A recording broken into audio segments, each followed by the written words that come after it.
I am really happy to welcome Omer Ali from the University of Pittsburgh Econ Department. Omer does work on housing. I wrote this because I won't ever remember. You know what you do on housing policy and wealth inequality, especially with an eye on racial inequality, as well as work on populism and partisanship, which I don't think we're hearing about today, but sounds fascinating.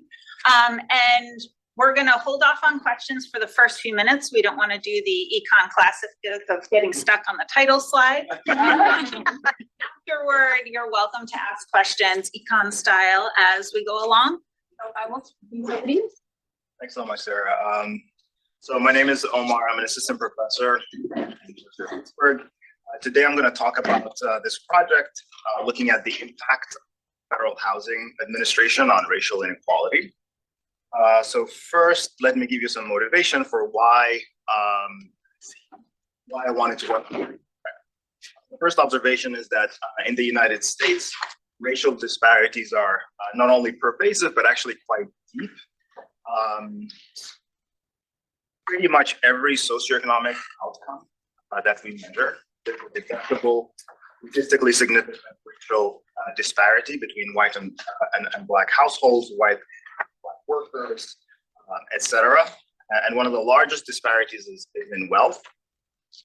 So the median white household has around 10 times the wealth of the median Black household. This racial disparity has actually been the mean wealth 6-to-1 for around 50 years or so.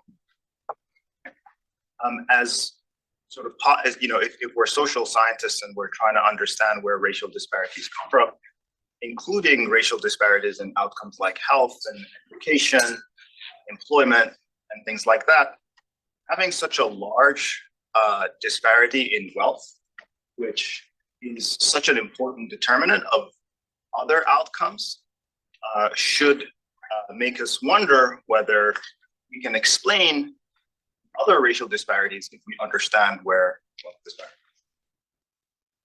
So that's why I think it's important to look at wealth disparities and the wealth gap in particular, because it might actually explain the other racial disparities that are sort of downstream from wealth inequality.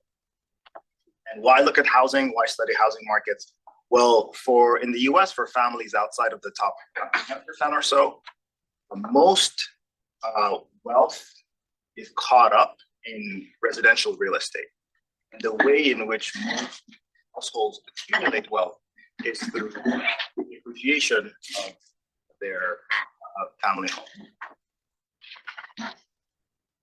Now, another sort of observation that I want to make here is that the rise of, today we live in a home ownership society. Home ownership rates are about 70%. But this was not always the case. And in fact, federal programs, government programs facilitated a rise in home ownership beginning in the mid-1900s. This is in the aftermath of the Great Depression. Home ownership rates across the US were about 40%. Most people rented their homes. And then by 1960, home ownership rates were much closer to what they are. These programs also affected how people bought their homes in ways that I'm going to explain later. But this sort of observation is one that I want to make in sort of motivating this project, especially because federal programs actually catered to white households, almost disproportionately to white households, almost exclusively to white households. The Federal Housing Administration is the home ownership program that I'm going to study. It's one of two major programs, the other one being the Veterans Administration Guarantee, the GI Bill for folks returning from World War II. But to give you a sense of the size of the FHA program, within the first 5 years of its founding, it served, so by the end of that first 5-year period, it served a third of all mortgages on new homes, okay? After World War II, both the FHA and VA combined served about 40% of the entire mortgage market. So these programs were massive. And the fact that they coincided with this period of rising home ownership suggests that maybe they contributed to racial disparities in home ownership and housing wealth over the next couple of decades. And so this is sort of the hypothesis that a lot of folks have made. Federal housing policies shaped the racial geography of the United States and also shaped who was able to purchase homes at this crucial period of American history and who was left out of that opportunity to build wealth. So the research question that I'm going to try to answer in this paper is, what is the effect of the FHA's mortgage insurance program on racial disparity in housing outcomes in sort of like the first couple of years of the program starting out? And what this paper does is that it studies the change in racial disparities in home ownership and home values between 1930 and 1940, using the 1930 and 1940 censuses. The treatment that I use is the value of FHA insured mortgages by county between 35 and 1939. So 1935 is the first year the FHA was insuring mortgages. 1939 is the end of my data. It's also right before the 1940 census, so that's convenient. And the estimation strategy basically compares these outcomes for white versus Black households before and after period in more versus relatively fewer insured mortgages, as measured by the value of insured mortgages in this period.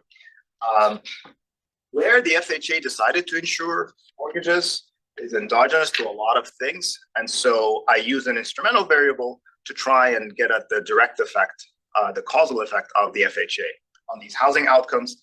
The variable that I use is distance from each county to its local FHA field office.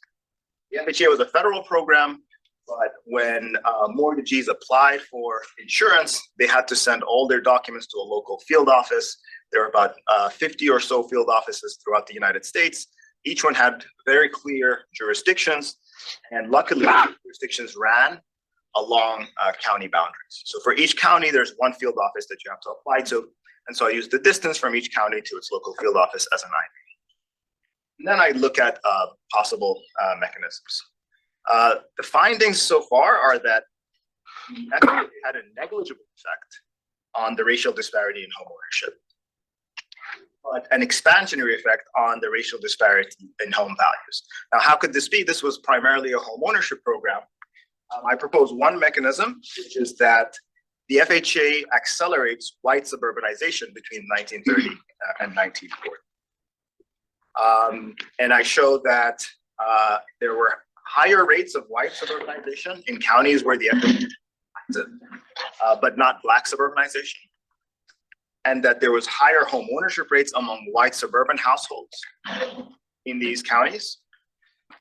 And home values in suburban homes were relatively higher by the end of the decade. Conversely, there was higher home ownership rate among Black households who remained in central cities. And that these parts of the metropolitan area actually saw declines in home values by the end of the decade. Very good. So from now on, I think we can have sort of questions as they come up. Let me give you some background on the FHA. It was founded through the National Housing Act of 1934, primarily to sort of stimulate home sales and construction as a way to get the US out of the Great Depression. The construction industry is massive, it employs a lot of people, it has linkages to other industries. And so one way to sort of stimulate the economy was to try and get people to build more houses. It started out relatively small, so it only insured about 24,000 mortgages in 1935. But by the end of the decade, it was insuring about 150,000 mortgages per year and accounted for a third of all non-farm housing starts. So these are newly constructed homes. And by 1942, a quarter of all residential mortgages in the United States. So it's a pretty massive program, sort of reshaped the mortgage market and the housing in the United States. And the other thing is that it almost exclusively served white households, and I'll show some sort of evidence. This is from the census, but I'll show some micro evidence for this in a couple of slides. So why did the FHA not serve Black households? Well, I'm going to show some evidence for the discriminatory policy that the FHA adopted as a matter of policy and not just as a matter of individual bias. Okay. So they discouraged insuring mortgages in racially integrated neighborhoods. This is from the FHA's 1936 underwriting manual, which they circulated to their field offices to make sure that people were making decisions in a way that was consistent and was not subject to local variation. So among sort of, guidelines to their underwriting staff, in terms of what to look for in terms of good neighborhoods, they say that the evaluator should investigate areas surrounding the location to determine whether or not incompatible racial and social groups are present, because that would be a bad thing in terms of counting against the applicant in that particular case. And this was sort of driven by a theory of how property values were determined. So in the second quote, they say that if a neighborhood is to retain stability, it's necessary that properties shall continue to be occupied by the same social and racial classes. A change in occupancy generally leads to instability and a reduction in values. This was just the consensus at the time among academics, real estate industry folks, and mortgage bankers, that any racial transition was going to result in lower property values down the line. And if you're insuring mortgages, that's something you want to avoid. Okay, so this was a way of the FHA ensuring that they were doing some sort of risk management when it comes to their mortgage portfolio. So they considered racial change a threat to property values. Again, this is from the underwriting manual. They say that the infiltration of inharmonious racial groups would produce the same effects as those which follow the introduction of non-conforming land uses, which tend to lower the levels of land values and to lessen desirability of residential areas. So they, in sort of their understanding of how property values are determined, they included a bunch of other things like land use, presence to, location next to disamenities, but also the racial composition of areas. Following these criteria, they just ended up making that, not insuring that many mortgages for non-whites. Another thing is that at the time, racial covenants were legal and enforceable. And the FHA encouraged mortgage insurance in neighborhoods with restrictive covenants, because that was one way from their perspective to be even more confident that you're not going to have racial position in these. If homeowners legally could not sell or rent their properties to non-whites. So that was sort of like, if you could meet that criteria, then your mortgage was definitely going to be insured. And if not, then you had to sort of find other ways to convince the FHA that racial transition was not going to happen. The other thing is that the FHA had access to amazing data, and they were very interested in where Black folks were living. They had really detailed information about racial occupancy, and they used that data. So this is from guidelines to staff on how to make maps of different urban areas that they're trying to study. So they had data at the block level.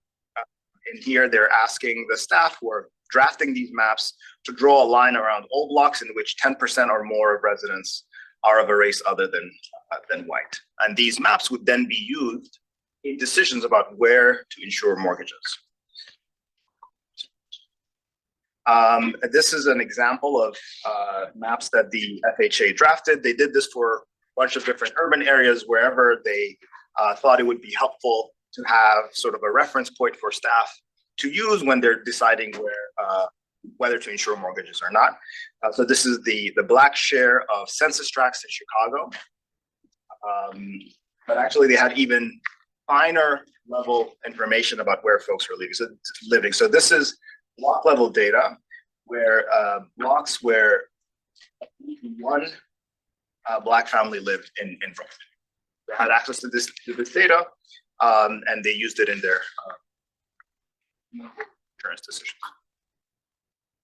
So the other micro evidence that the FHA sort of discriminating against a Black household is using property records. So this is a paper, a recent paper that looked at all FHA mortgages issued between 1935 and 1940, which is the period of the study, in 3 cities: Peoria, Illinois, Greensboro, North Carolina, and Baltimore, Maryland. And they find that less than 1% of all of these FHA insured mortgages went to Black.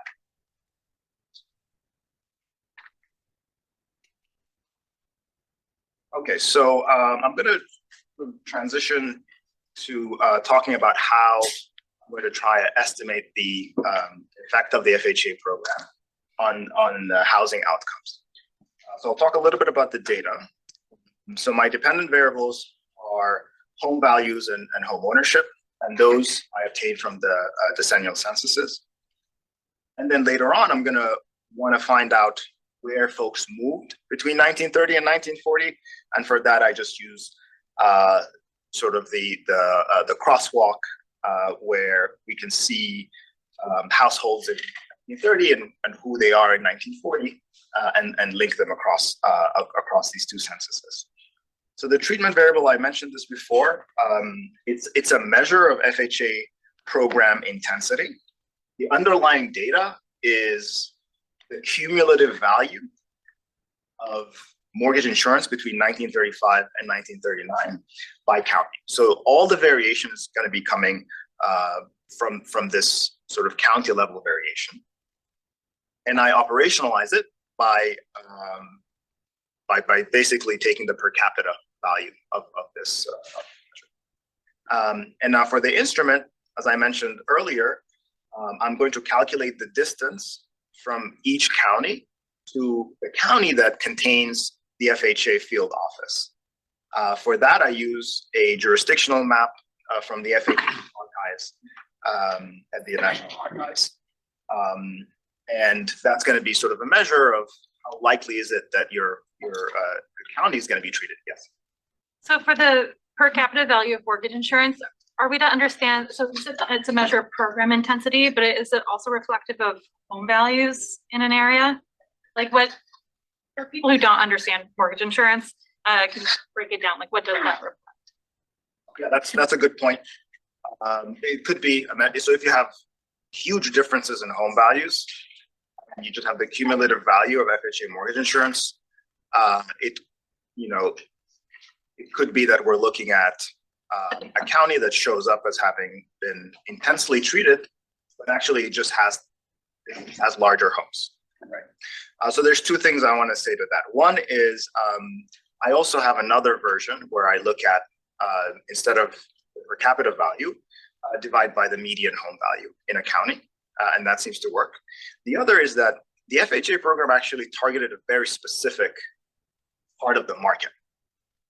So if you're thinking of buying a mansion in 1936, you're not going to be eligible for the FHA program, and you're not going to use the FHA program to buy that kind of property. And at the bottom end, there were a lot of criteria that the FHA sort of insisted on, prevented homes that were too affordable, basically, from qualifying into this program.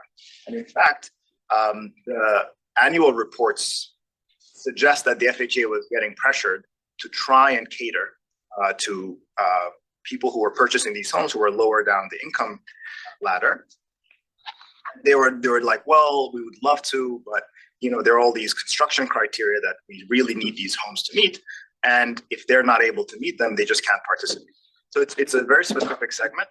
Those properties are going to be relatively similar across these different counties. Mortgage insurance, that's just Title II purchase, not the Title I. It's just Title II. Title I is another FHA program that insured home improvement loans. This is all of this data is about folks acquiring new properties. Okay, and then for control variables, some of it is at the county level and some of it is at the individual level, and it's from the US Census. So I'll just go through some of the control variables that I use. At the individual level, I include occupational score, age, employment status, and marital status. This is basically to make sure that I'm comparing apples to apples when I'm trying to find sort of an effect that's driven by the race of applicants. For county demographic controls, I have things that relate to the housing market, population density, racial composition, and then home ownership rates, as well as one thing that I was concerned about was that you might see an effect that's driven by a change in the composition of populations between 1930 and 1940. This is a time when the Great Migration was happening, so you had a lot of Black Southerners moving from the South into these urban areas, and you see that actually there's a widening. Could be because of the composition, as opposed to the treatment that the FHA is actually delivering. And then for the economic characteristics, it's employment, and then manufacturing establishments, home value, and I also include two variables related to other New Deal programs.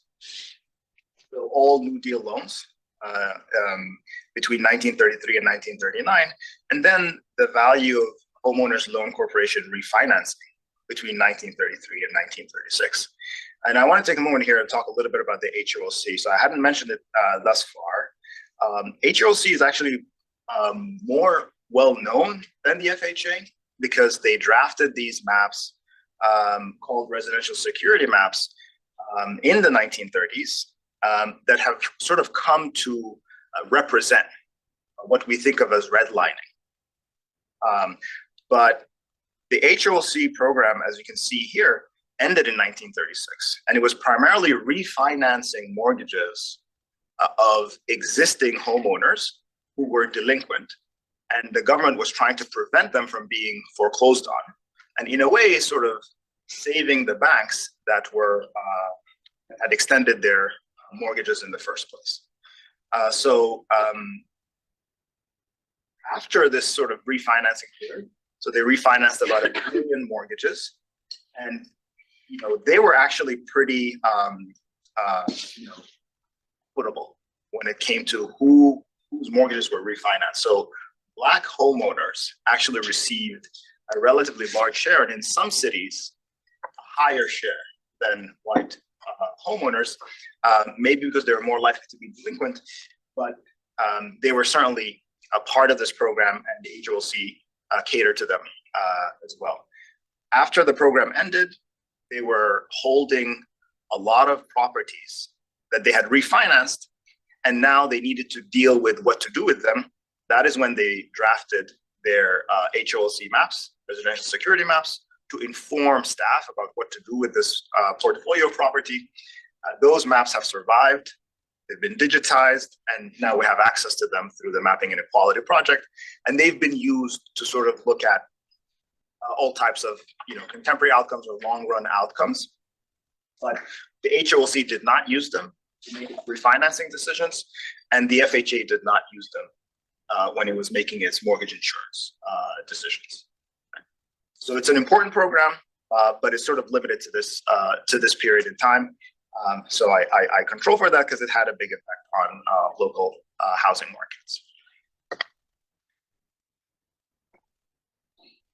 Okay, so this is one of the jurisdictional maps that I use to construct my instrument. This is from the FHA archives. A bunch of these maps basically show the outline of each office's jurisdiction. They all run along county boundaries. Most of these offices were sort of the only office in the state, so a lot of the boundaries are actually also state boundaries. But some states had multiple offices, like Texas, Florida, New York, and California. Okay, so when I talk about the instrumental variable, it's basically how far is each county from the county that contains the field office that has jurisdiction over applications from its residents.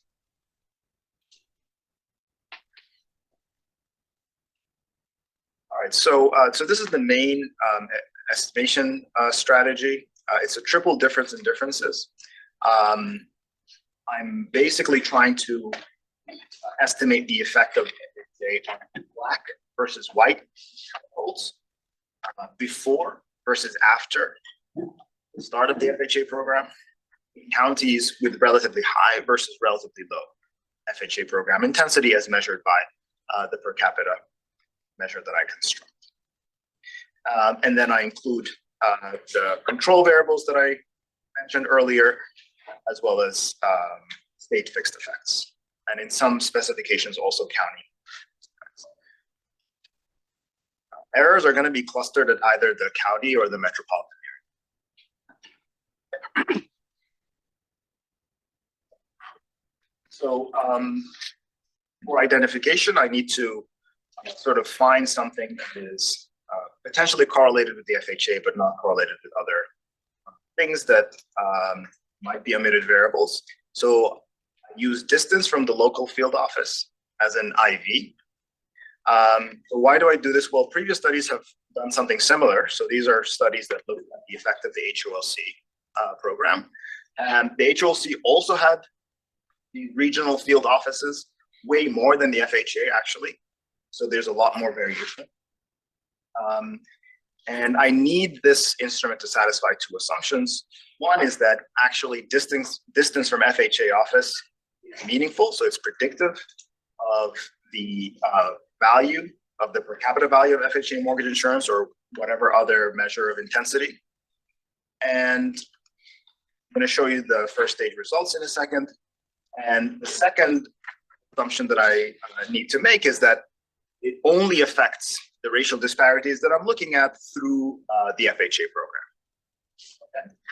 Now, this one is a little bit more difficult to verify, but I'm going to show you evidence that it is uncorrelated with pre-treatment outcomes. So racial disparities before the start of the treatment trends in those outcomes.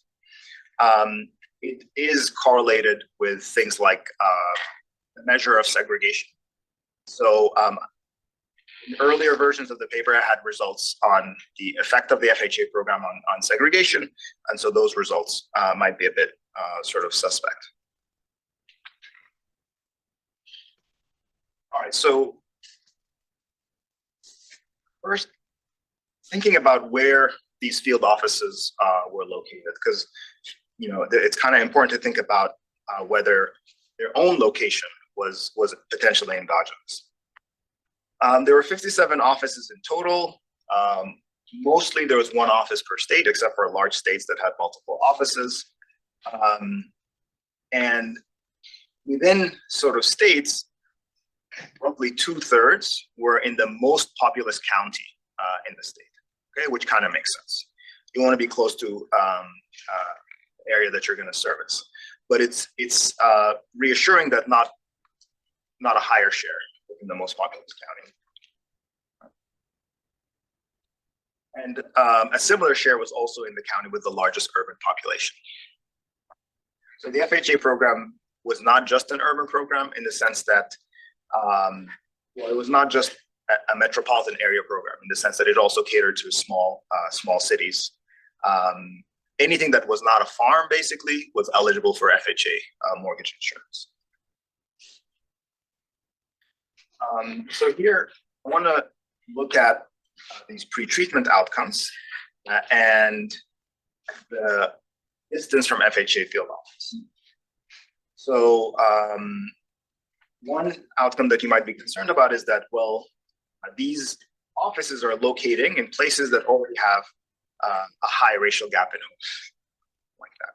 Okay, and the first column suggests that actually that's not the case. If we look at the racial gap in home ownership in 1920, it's not really related to where the office is.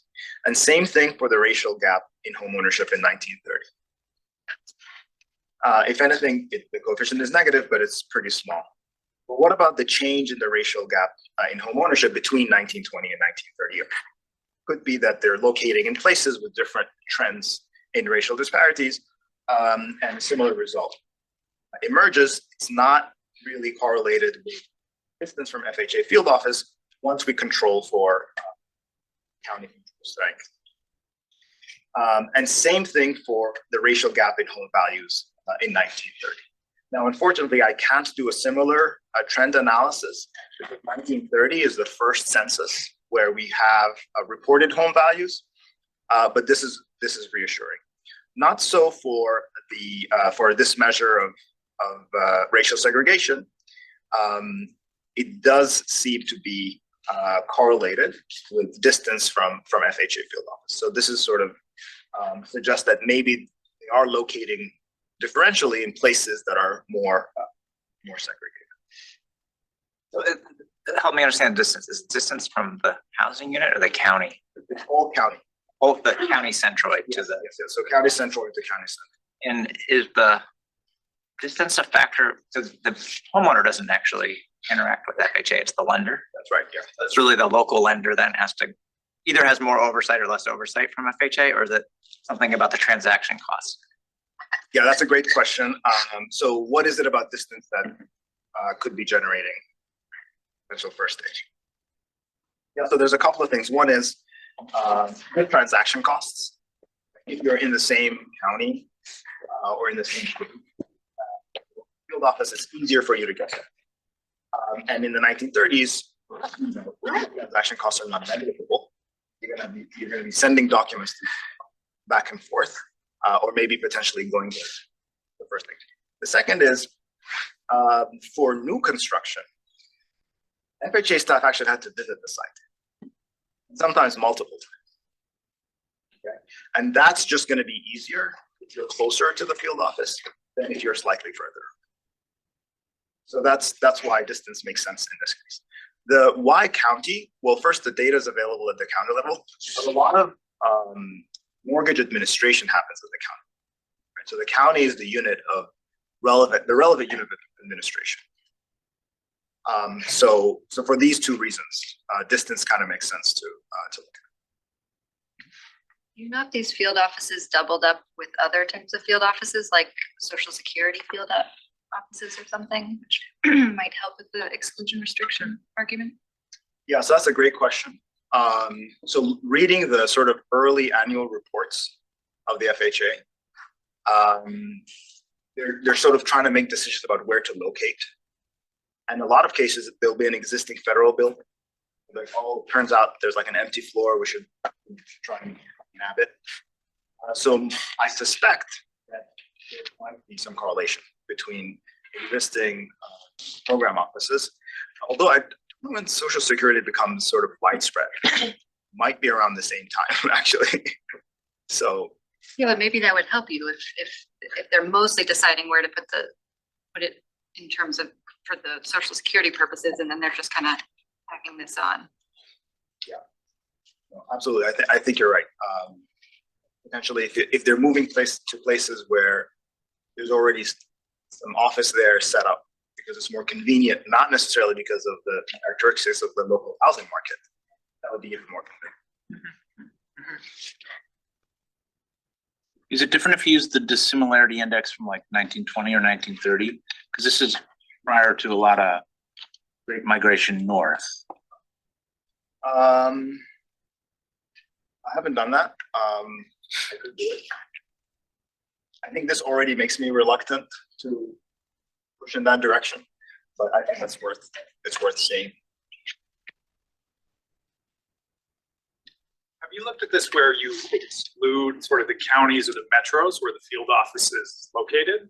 Sort of seeing like does this actually happen? Does the distancing sort of, work when you're a little bit further away versus, or is it really like in town versus?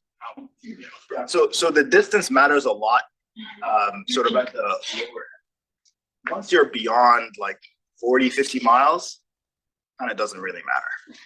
So a lot of the action is going to be kind of like what you're county itself, neighboring counties. At some point, it just becomes far from what the precise number of miles is, and that's consistent with some of this other literature that looks at this HOLC office. They find that actually like 30 miles is roughly when it starts becoming sort of doesn't really matter. It just becomes far. So you can classify things like less than 30 miles and more than 30 miles. I've tried doing that, and it does seem that the local the county itself where the office is located is driving a lot of business. So using these thresholds, you can see that it's really like whether you're sufficiently close as opposed to this like linear relationship between distance itself and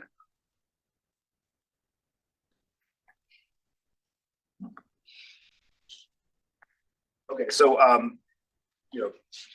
sort of in line with that last comment, these are the results from the first stage. So the relationship between the FHA intensity and distance from field office.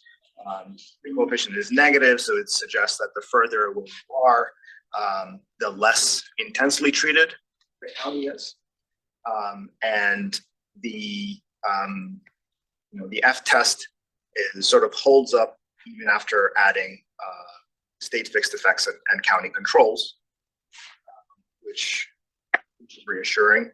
Again, strongest sort of a lot of this is driven by these counties that are really, really close to the field office. And so we can probably shave off some of these counties that are really far away, and it wouldn't affect us too much. In fact, it might strengthen. If you're using long distance, how are you treating like mortgages originated in the same county, which would have central, which gives you the Yeah, so those would be 0.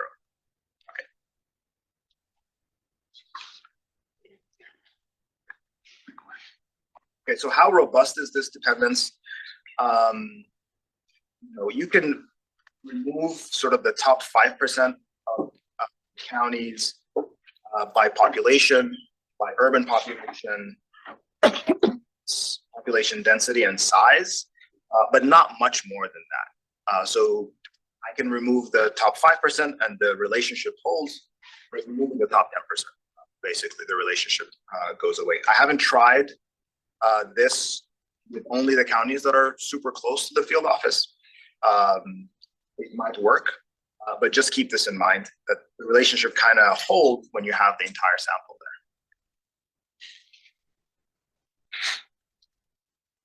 All right, so these are basically the main results. So here I'm plotting on the x-axis the measure of FHA intensity. These are bin scatter plots. And on the y-axis is the change in the racial gap, home values, or the change in the racial gap. It's steeper for home values, way flatter for the change in racial gap in home ownership. So this would look even flatter if it had the same scale as the one for home values. And so for the rest of for the next couple of slides, I'm going to try to make this a little bit more formal. So this is the main effect. So I have the OLS as well as the IV estimates here for the outcome as measured by the log of home values as well as home ownership. The negative coefficient here suggests that a negative coefficient for any of these regressions suggests that the FHA expands racial disparities. Outcomes are lower, basically, relative to white outcomes. A positive coefficient suggests that it would narrow racial disparities because, as we said sort of towards the beginning, there already exists sort of a 20% between the black and white home ownership rates and a gap in home values, black and white. So, so for the log home value regression, the coefficient is negative and it gets marginally statistically significant in the IV regression. And for the home ownership regression, it's really small and it's no longer significant in the IV regression. This is surprising because the FHA was primarily a home ownership program.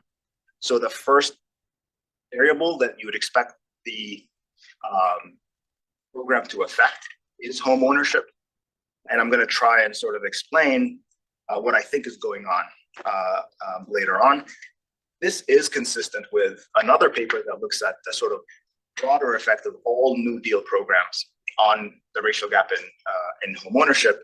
And when I read that paper, I felt like clearly there's something wrong. And so, you know, in a way, it's sort of consistent. It suggests that there's maybe a more complicated story going on than just the direct effect. The results are robust to clustering by state or metropolitan area, and also the inclusion of county fixed effects. If anything, the on the racial disparity in home value actually increases in size. And so sort of a natural next question is, you know, what's going on, right? This is a home ownership program. It's not affecting home ownership rates, or it's not affecting the racial disparity in home ownership rates, but seems to have an effect on the racial disparity in home values. The potential mechanism that I'm going to propose is that the FHA accelerates white during this period. So to do that, I'm going to compare white versus black suburbanization across counties with different FHA program intensities. And then I'm going to look at ownership, so home ownership among white and black suburban households, and the same for households in central cities. And then I'm going to look at what happens to home values in the suburbs versus those in the city. To do this, I need to link households between 1930 and 1940. I use linked census data. Now, the sample size decreases significantly, and households that appear in the linked census data are positively selected. You're more likely to be linked if you're higher occupational score, higher education, more likely to be home. Okay. So just keep that in mind. And then using this data, I split the sample by black versus white household heads, or whether folks are in the suburb or the specification is slightly different. So here I'm looking at the outcome in 1940. And then on the right-hand side, I have the same measure of FHA program intensity plus the outcome in 1930. So controlling for where folks start. And then sort of control variables and state fixed effects.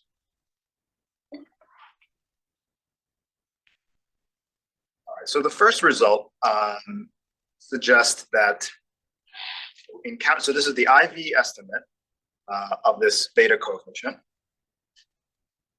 when the dependent variable is whether households move from central city to suburb between 1930 and 1940. So are you operationally defining suburb versus the central city with the kind of older census data? Yeah. So in this in the 1940 and the 1930 census data, there's a variable that asks people, are you part of the metropolitan area? And if you're part of the metropolitan area, are you in the central city or not? For folks who say, yes, I'm part of the metropolitan area, and I'm in the central city in 1930, yes, I'm part of the same metropolitan area, and I'm not in the central city in 1940, those I classify as having suburbans. They're still in the metropolitan area, but they're no longer in the central city, but they were in 1930. So that's just a 1. Kind of perceived measure. It's like a self-perceived if you're still in the metro area. That's right. Yeah. So some variables it was the respondent provided. For some variables it was the census enumerated. I don't know who actually wrote that. Because for home values it was sort of the respondent like guess how much her home value could be. So yeah, I don't know. So here I split the sample by race. Black households are less likely to suburbanize in counties where the FHA was more active, and the opposite is true for white households. So white households are more likely to suburbanize. So in this period between 1930 and 1940, 11% of all white households suburbanize. And the additional effect of a 30% increase in FHA program intensity is about a 1 percentage point increase in suburbanization. This is like going from the median FHA county to like the 65th percentile of FHA.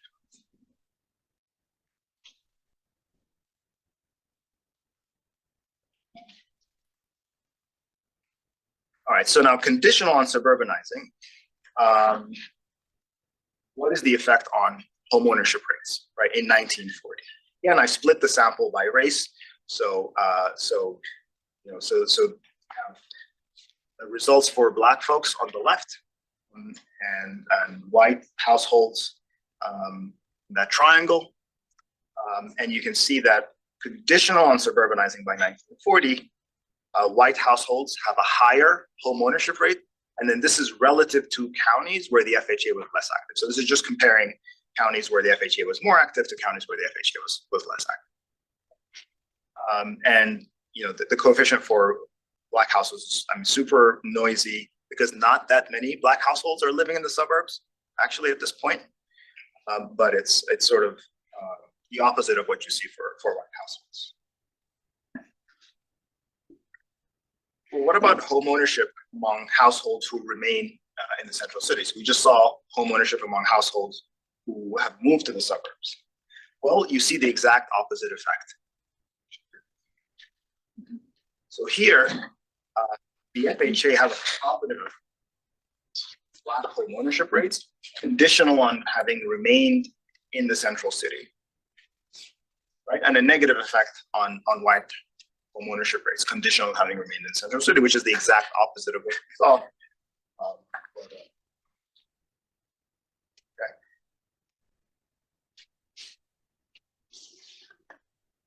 And these two parts of the metropolitan area just saw 3 different movements in home values. So again, here I'm looking at home values and splitting the sample by whether properties are in the suburb or the city, and looking at what is the relative effect of the FHA on properties in the suburbs, in counties where the FHA was relatively more active, and comparing that to the effect on properties in the city. Right? And you can see that suburban properties were relatively more valuable in counties where the FHA was more active. So overall, they probably had higher home values, but this is saying in addition to that, in counties where the FHA was more active, suburban properties were even more valuable.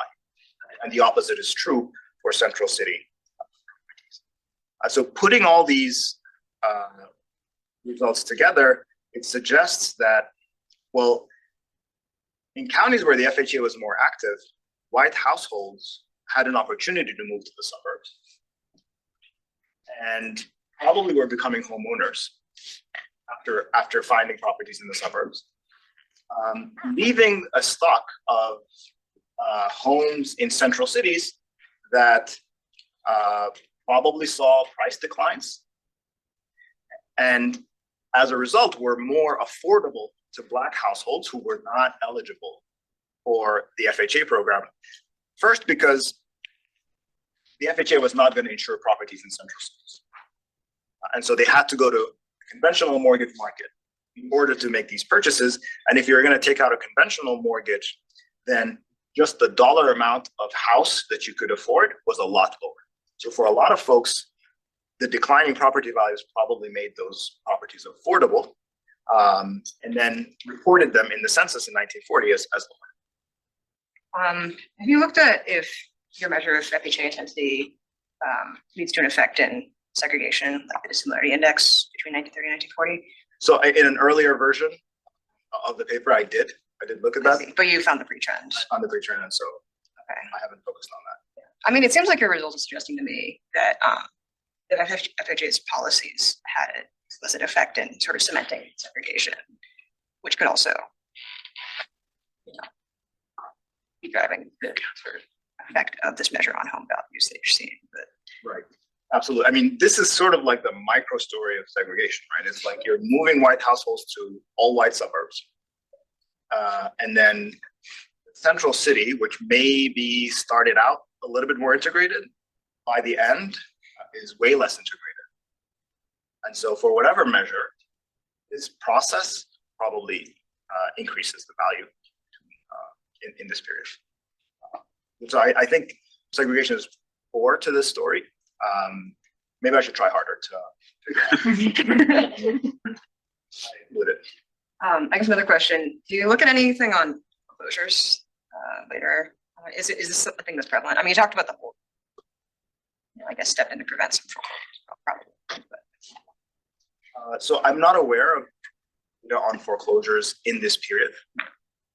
So if there is stuff out there, I would be super curious to see, how the FHA might be affecting it, or just to even look at it. So I'm not aware of how I might go about doing that.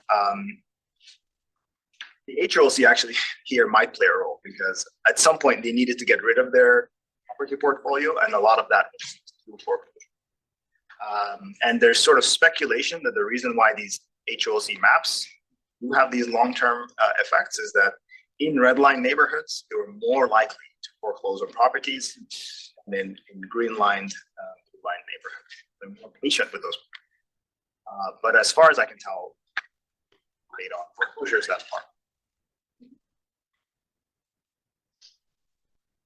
The white estimate for the previous slide, if you go back one slide, I don't think I understood the negative homeownership effect.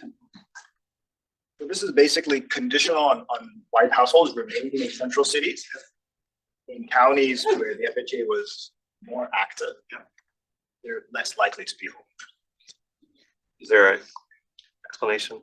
I mean, one story is that, well, if you're in a county where a lot of folks are getting FHA mortgages, maybe you're just sort of waiting for your turn to move to the suburbs, and you're less likely to buy in central cities. I'm not sure. This is with like individually linked data, right? So this is like would be within the same household. I'm like likely to have 9 to 30 have owned the house and then sold it or lost it in a foreclosure and be renting in 1940. So this is home ownership rate. So this is not just, we're not just looking at homeowners, right? So this is renters as well as homeowners, and these are folks who, all households, both renters and homeowners, who reported being in Central City in 1930 and 1940. Less likely to be homeowners in 1940 in counties where the FHA was relatively more active. So I don't have a sort of a more complete story for why I see a negative effect. One idea is that maybe folks are waiting to leave.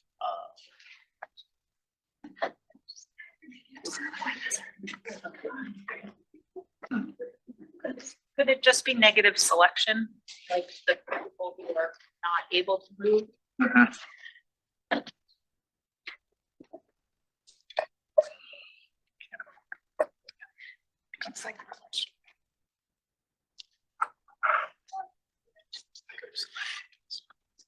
Okay, so just to summarize, find a negligible effect of the FHA program on racial disparity in home ownership, 1940. So looking at just the first 5 years of the program.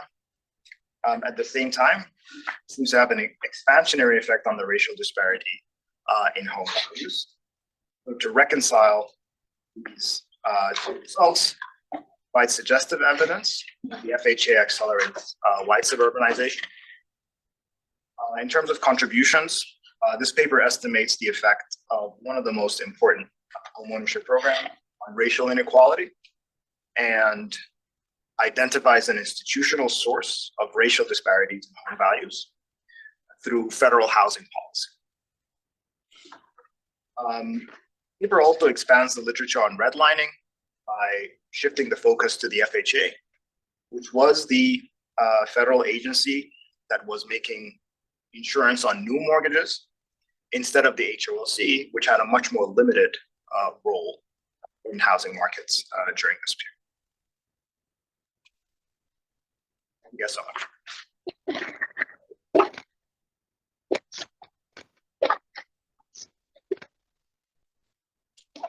I have a potentially really basic question, kind of about the counterfactual to having an FHA program available. So if you're a bank doing a mortgage and FHA is not on the table for you for whatever reason, are you just like going to the private market for insurance? Are you self-insuring? Or like what's the mortgage market like at this point without FHA? Was the mortgage for whom it was not issued available? Yeah, so so there's always a conventional mortgage market. Very different from the mortgage market today. So most mortgages were balloon mortgages that you would take out for about 5 years. And at the end of those 5 years, you'd either have to repay the principal or refinance again. And I think that is one of the reasons why home ownership rates were so low. Very difficult to get a mortgage in a way that was nice to the borrower. So one of the things that the federal government is they structured this program so that it was really profitable for the lenders in the sense that they were fully insured. But in order to qualify, they had to structure the mortgage in a way that was nice for borrowers. So FHA mortgages had low interest rates, low down payments, and really long payment periods. 20 years, then 25 years, and today we have most mortgages are 30 years. So the FHA restructured the mortgage market in favor of the mortgages. So the conventional market was not very nice to borrow. You're stuck with the balloon structure. So you said this, but I'm not sure I caught it. So these are only new construction? The treatment value? So the FHA market you're looking at, was it only new construction? Or was it It was all purchases. all purchases, including existing? Depending on which metropolitan area you're looking at, new construction is going to be anything from like 40% to 80%. Nationally, it was about 60%. So, yeah. So do you know in your data if it was a new construction or a resale of existing home? Not in this county level data. It's knowable at the metropolitan area level. The FHA reported their data broken up by whether it's new construction or not. I think because they wanted to know like to what extent they were stimulating the construction market. So I think it's obtainable. I don't know if I can get it at the county. The thing I'm thinking about is that suburban, a lot of that suburban is gonna be new construction. But depending on the infrastructure, developers, there's some municipal systems, the real estate market, you've got sort of a whole infrastructure that has to go in. And those places, for the urban places, it's probably already all the infrastructure's there. You've already got a developed, real estate market, agents and lenders and whatnot. So they're very different markets to be thinking about. I think you're right, and I think that the construction of new suburbs, new subdivisions, is driving a lot of it. I think I looked at places where it was, population was expanding, where you do have more construction. I see that these effects are stronger, and they're probably doing it. I did look at, I don't know where I found this data, but there's sort of the number of units constructed at the county level in like 5-year increments or something. And it's sort of, the FHA has a positive effect, pretty large positive effect on that measure after 19. So I think the story that you have in mind is probably accurate. I'm worried that the message some people might read out of this is like, oh, the FHA did not have large discriminatory effects at the time. And you're really showing they weren't, or on the effects on home negligible effects on home ownership. But it's really the relative effects compared to private mortgage market or other things. So it's, it's just saying that they're as discriminatory as maybe the private mortgage market was at the time. Not necessarily that they, were not contributing to overall discrimination, segregation, lack of minority home ownership. Yeah, I think that's a great point. Maybe I should be a little bit careful in the framing to make sure that we have a sophisticated audience here. yeah, to make sure that this is not sort of the message that's coming across. I mean, these housing markets, treated Black households very differently. And in fact, I think the housing market in general is where a lot of racial discrimination persists today, right? And so if you imagine what it was like in the 1930s and 40s, the idea of living, in an integrated neighborhood, sort of the worst things that could happen to you as an American. And so it is very much the case that FHA was sort of a creature of its time, and it was born into this housing market that had very, peculiar views about association between race and property values, and just propagated that federal level. But I think that's a great point. I'll try to be careful in my framing. Can I ask, what's the sign on the HOLC intensity? Are they complements or substitutes, or? It's actually the opposite effect. So it has the opposite effect on racial disparities. So the HOLC closes racial disparities relative to the FHA, which makes sense. I mean, the HOLC program was an emergency program. They did not have time to discriminate. They were just trying to get money quickly as possible. And so most applicants probably their mortgages refinanced. It didn't exacerbate racial inequality, but it was conditional on already owning a home, which was, right. So there already was a disparity. Right. So it treated only homeowners. And among those folks who owned their homes, they treated Black applicants very similarly to white applicants, I think primarily because the main beneficiary of this was actually the lender. If you're going to foreclose on a property in the middle of a recession, you're not going to get much back. But if the government refinanced it, then you could recoup a lot more from the lender. And maybe that's why they were much more open to refinancing property, whereas the FHA was thinking about, okay, these are new properties that are going to be purchased. I need to think carefully about where and to whom I'm making. Laura? Just thinking about the FHA loans in the suburban areas. So because there would not necessarily have been infrastructure, those federal loans create the conditions for other local investments in those white suburban homeowners. Yes. Very much so.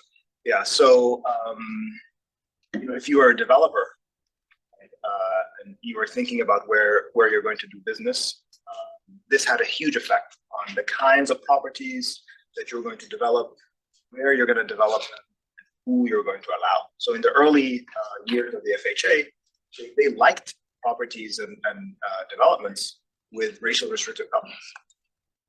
And so they encouraged a lot of development that was catered to all white occupants.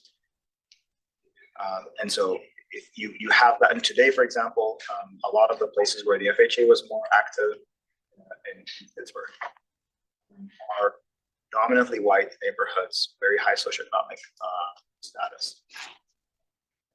A lot of sort of associated investments in terms of like public transport links to central cities and things like that. And then we get into like highways and where those went.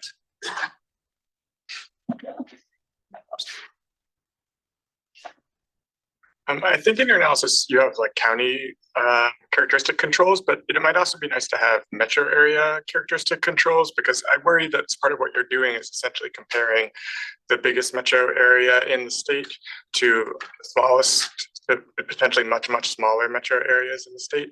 And you can pick up some of that difference with your county characteristics, but metro characteristics might help alleviate some of those concerns as well. That's a great suggestion. Happy to try that.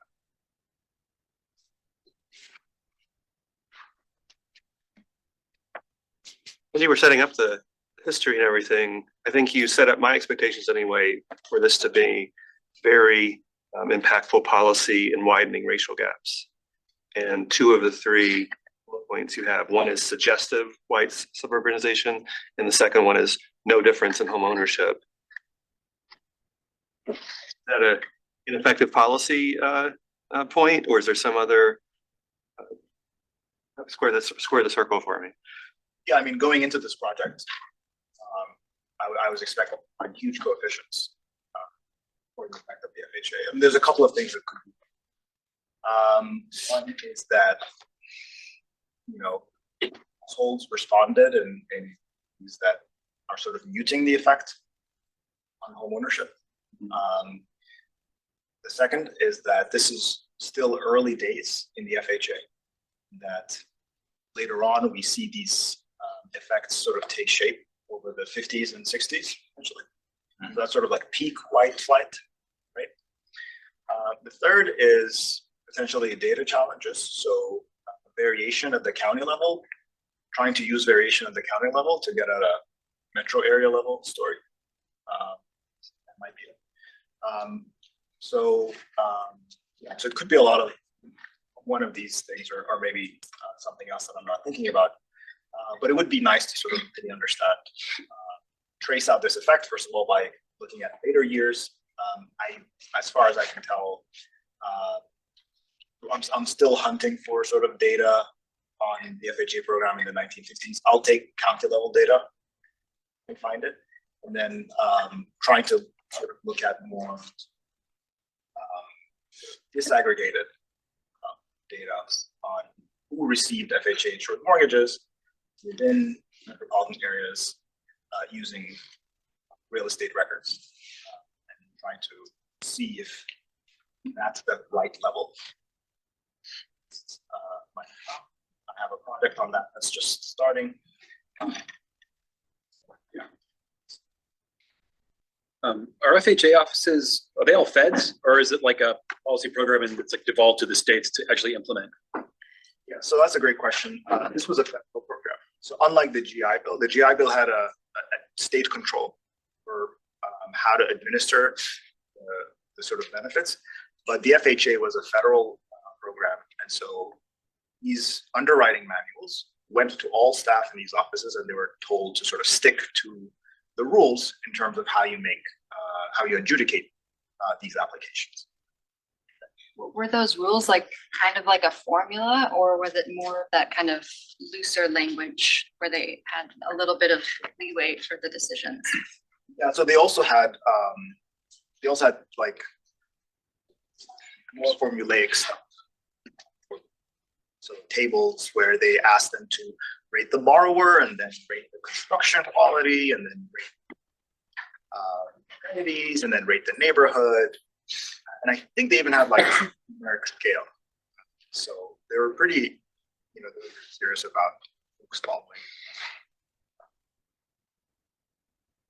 It's also within the context of an apartheid country between 1930 and 1940. Do you know what I mean? So the overall context, particularly the bulk of Blacks are still in the South, you're living in an apartheid state in this country. So I think there, before we think about what the FHA could do, the given conditions on the ground are, I'd have to think about what I would think Black folks and white folks are doing on the ground in between 1930 and 1940 in what is an apartheid state in part of this country. So I don't know. I think we have to give the context a little bit in terms of what we think the FHA would do within that context.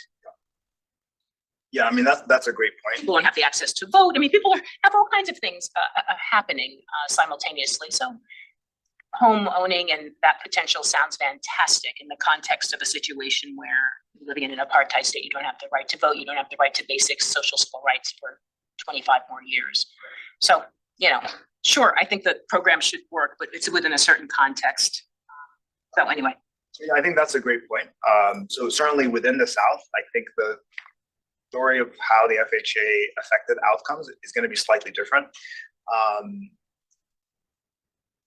So my sense is that Southern cities started out already fairly segregated, and maybe there was less demand for like white only neighborhoods. So I would suspect that the Midwest is sort of where you see most of like the moving to the suburbs.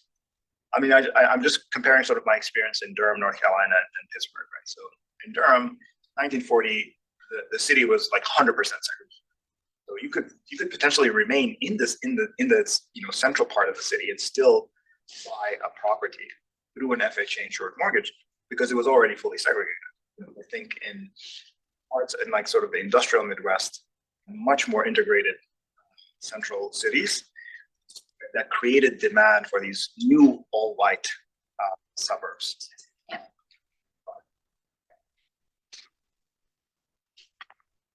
you able to do heterogeneity by region? Yeah, so I tried that.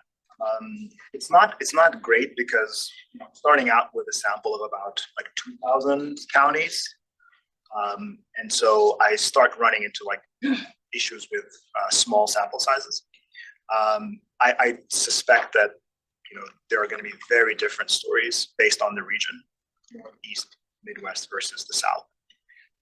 And there is some FHA activity in the West. And I think I think that's like a completely different story. But yeah, I tried to play with that a little.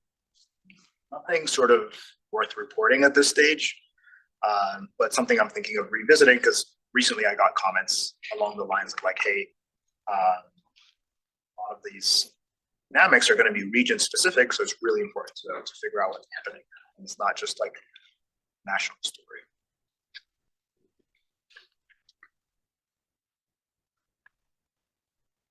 Right.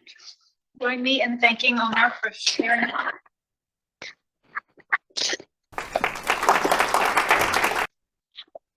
Thank you guys so much.